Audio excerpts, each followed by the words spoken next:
Alright guys, today we're going to work on the Iver Johnson, the XL 20 gauge we put together. We did get us a forearm for it. Fits in nice. This one's in 20 gauge. And we got on there and we found, again on eBay, found a pretty decent Iver Johnson stock. The only problem with it is I don't know if this stock has been modified or if some have the deeper holes cut in them or if it's been shortened. I don't know, but when we put it on the gun,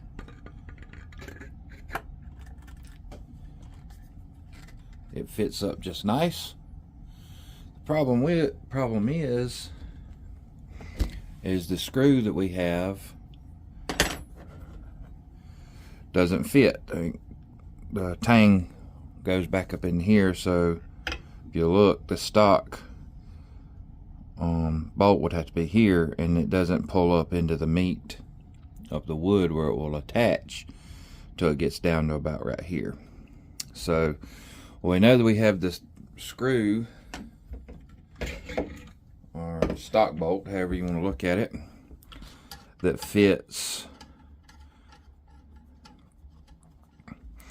into our receiver to attach our bolt.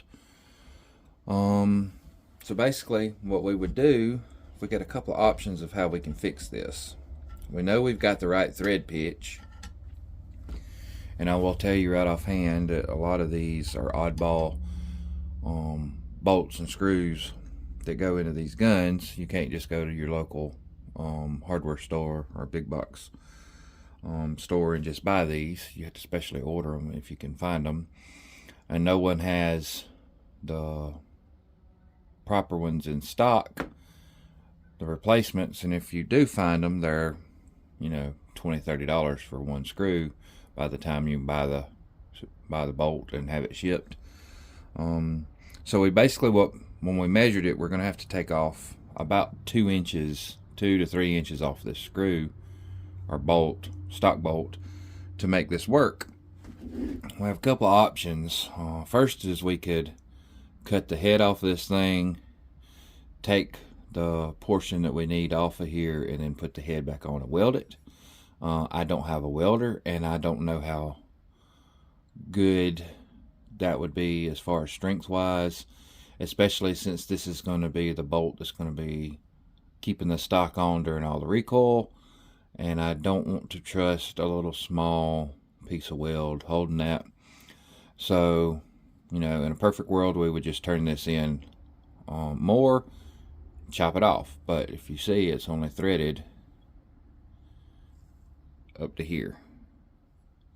So when we cut the threads off to make this fit for the length, we're going to not have a threaded bolt, which will no longer thread into our receiver. So what I did is I got online and ordered a die. These are, when I pulled it up, I got out my little pitch gauge.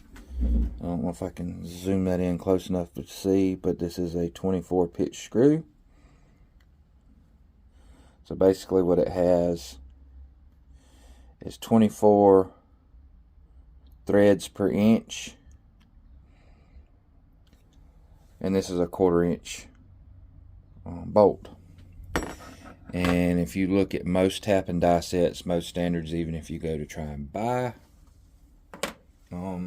replacement bolts and screws, everything in 1/4 inch either comes in 1/4 20 or 1/4 24. So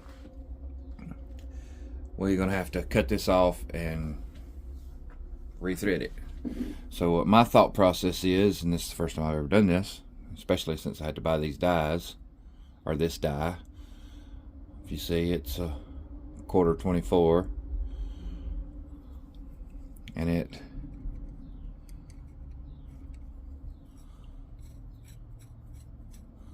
will fit right on there. So my thought process is I would put this on here,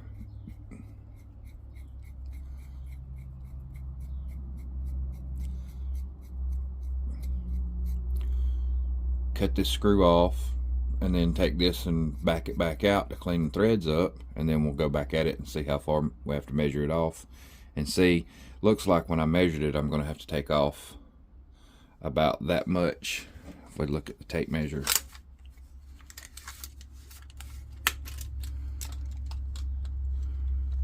we're looking about 2 inches, 2 1/4 inches. Depends on how you hold the camera and the tape measure, and you'll see it'll get us back to where we won't have any threads. But that's my thought process. Is we're going to cut the screw off, I'll back this back up, and that way I have more threads to start it on, because the last thing I want to do is try and start cutting new threads on a bolt that's just a straight piece of metal. So I'm just going to screw this down. You can see how it cleans the threads up really nicely. Screw it down to the shoulder, and I'm going to put that in the vise and zip this end off, and then I'll come back and use this to clean up threads, and then we'll go from there and see how much more, because I'm assuming we're going to have to thread down to here, and that should give us enough adjustment on there to tighten the stock bolt up in the stock and still be able to use this bolt with this receiver in that stock. Okay, so let me do some measurements. I always like to measure things multiple times just to make sure I'm doing it correctly, because it's a whole lot easier to remove more material than add material to it. Okay, so we're going to put her in the vise and start cutting.